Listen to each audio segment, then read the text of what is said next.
The day after my birthday, I found out I was pregnant. I hid the ultrasound scan report under the keyboard in the study. I'd planned to give my boyfriend Xavier a surprise, but I accidentally brushed against the keyboard, jostling it awake. The screen lit up, and my gaze fell on a shared document open on the computer. It showed two people online with new messages pouring in nonstop. The birthday cake yesterday was so delicious. How dare you say that, you little kitten? I almost got caught by my wife when I brought it home. I buy you cakes every single day, and you still sneak a bite of my wife's. It's her first time trying it. Couldn't you just let her have it? So I messed up. Do you want to spank me, Daddy? You can hit me as hard as you want. You're challenging me again. I'm spending time with my wife tonight, but I'll deal with you tomorrow. That's all, I'm home. The next second, the door clicked open. A familiar voice drifted in. Lily, I'm home. Xavier's voice drew closer, then faded a little as he walked inside. I tried to close the document, but my hands shook so badly I could barely grip the mouse. I fumbled 3 or 4 times, yet still couldn't shut the page.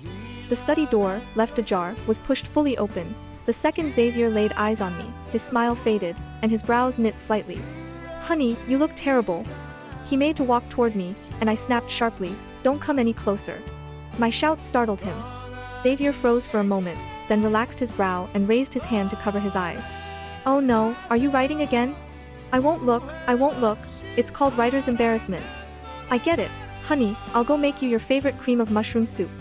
Xavier thoughtfully closed the door behind him as he left.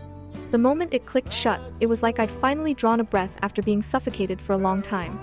I leaned heavily on the desk, gasping.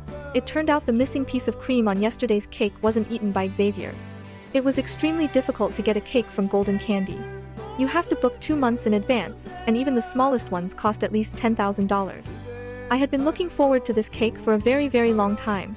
When we brought it home yesterday and opened the box, the part of the cake decorated with my name had clearly been scraped away by someone. I'd stared at Xavier in confusion, and he'd looked just as stunned. Then he'd pulled me into his arms and chuckled softly. I couldn't resist taking a tiny bite first, just checking if this cake's really made of gold. I'd pretended to be annoyed, poking his chest playfully. How could you be so greedy? Lucky for you, I don't mind. Xavier kissed me then, his lips molding perfectly against mine. You shared a piece of bread with me once. You'd never grow tired of me. Back when I was 19 and Xavier and I had just started out in the working world.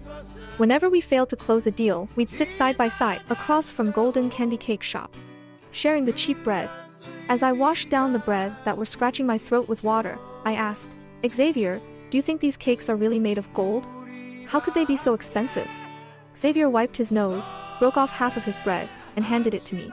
Don't worry, once we've made it big, I'll buy you golden candy cakes every single day, even if they're made of gold.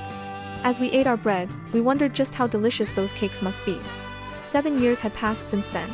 We had more than enough money now. But the woman getting to eat golden candy cakes every day wasn't me. I glanced at the still online image in the shared document, then pulled out my phone to cross-check. The image was exactly the same as Chloe Scott's, Xavier's secretary. I used to have my suspicions about that hot girl too. But Xavier trusted me completely, so I had unrestricted access to all the social media apps on his phone. I kept an eye on things for 2 months, and Xavier and Chloe's conversations were all perfectly normal, everyday work-related chatter. So I dropped my suspicions. I never expected that these two were actually having an affair through a shared document. I downloaded that shared document onto my phone. Suddenly, a sound came from the kitchen. Xavier picked up the soup ladle that had fallen to the floor, set it down on the counter, then strode quickly over to me. He pulled me tightly into his arms and stroked the top of my head gently. That scared you, didn't it? It's all right. Don't be upset. I spaced out and dropped the ladle. My hands hung limply at my sides as I let Xavier hold me, feeling numb. I clenched my back teeth and forced a few words out. What were you thinking about? You were so lost in thought. His heart was racing. I tightened my grip on my phone so hard that the knuckles turned white. The shared document on the screen had updated only seconds earlier. It was a photo of Chloe lying on a bed, almost completely naked. Daddy, are you really not going to punish me today? I'm all ready for you. As soon as you get here, you can use anything you want on me. Xavier held me and swallowed hard. Manager Ethan just told me we made huge progress on that big business deal. I got so excited I lost my focus. Xavier parted from me, his face flushed, and planted a firm kiss on my lips. Honey, I can't stay for dinner. I have to meet with this client. She's very important. I wanted to say something, but Xavier's kiss made me so sick that I couldn't help but hunch over and retch. Honey, what's wrong? I covered my mouth and waved my hand to show him I was okay. Xavier paused for a moment, then said, Lily, are you pregnant? My smartwatch instantly displayed an alert for a rapid heart rate. I fought back the nausea and sat up straight. No, my period just ended. Maybe the cake I ate yesterday went bad. That can't be. The cake tasted just the same as always. I met Xavier's eyes. I couldn't tell if it was driven by desire or concern, and it was intense. Wasn't yesterday the first time you'd actually eaten Golden Candy's cake? I asked sharply. Xavier blinked. A client brought some during a business meeting before. I had a bite or two. I wouldn't call that eating it. Blinking was Xavier's favorite habit when he was lying. I didn't say a word. Xavier's urgency was plain to see. After stepping back from me, he untied his apron with one hand while typing on his phone with the other. Honey, I won't make it in time. Once this deal is closed, I'll make sure to spend time with you. He strode into the bedroom without looking back, changed his clothes and was about to head out. My rational mind told me this man was tainted. I couldn't have him anymore. But my heart screamed, the man you love most is going to sleep with another woman. Stop him. Finally, as Xavier walked past me, my emotions got the better of my mind. I grabbed him suddenly and said, my stomach hurts, could you stay home with me today? As long as you stay, I'll give you one more chance. If you stay, I'll tell you we have a child together. Just stay, and I'll let the past go. I'm gambling one last time, Xavier. You told me this when you confessed your feelings.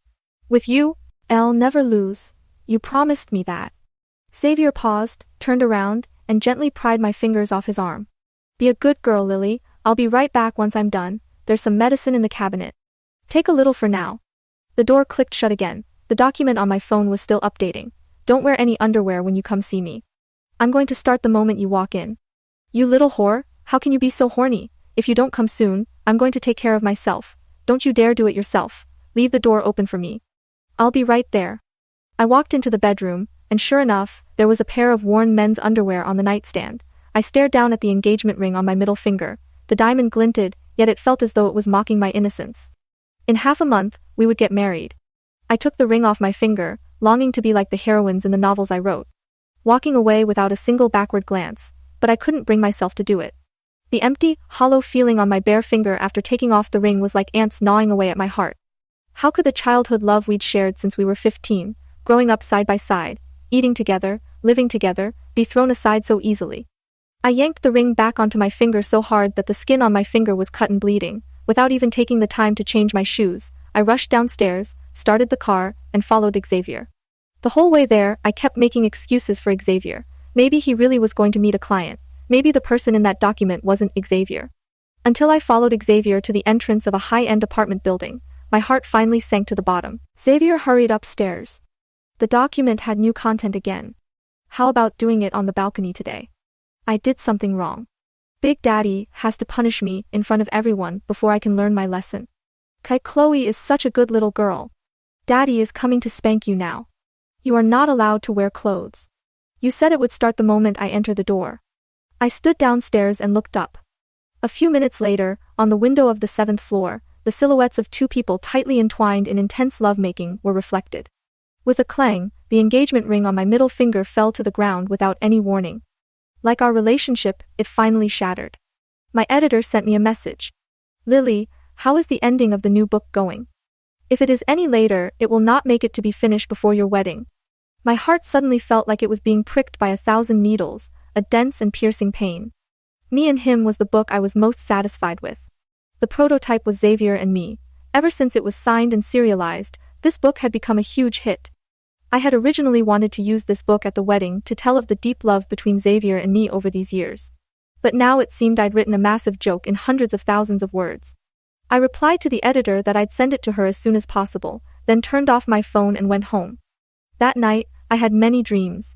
I dreamed of 15-year-old Xavier's embarrassment when he had just arrived at my home after both his parents died. At 17, it was Xavier who fought fiercely to defend me.